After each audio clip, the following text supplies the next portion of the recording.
খাবার ভালো হলে তো আলহামদুলিল্লাহ আমরা প্রশংসা করে থাকি। আর খাবার যদি কখনো মন্দ হয়, তখন যে মানুষটা রান্না করে সেই মানুষটা তো আর আপনাকে ছাড়া অন্য কোনো কিছু খায় না। যিনি রান্না করতেছে তিনিও একই খাবার খাচ্ছে, আর আপনি যে খাচ্ছেন আপনিও একই খাবার খাচ্ছেন।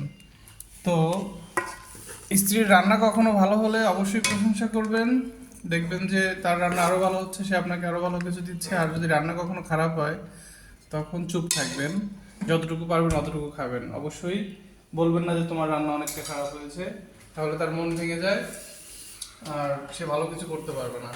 বেশি বেশি প্রশংসা করুন। খারাপ একদিন হতেই পারে, প্রতিদিন তো সে ভালোই আপনাকে রান্না করে খাওয়ায়। যদি কখনো একটু খারাপ হয় তাহলে একটু মেনে নেবেন।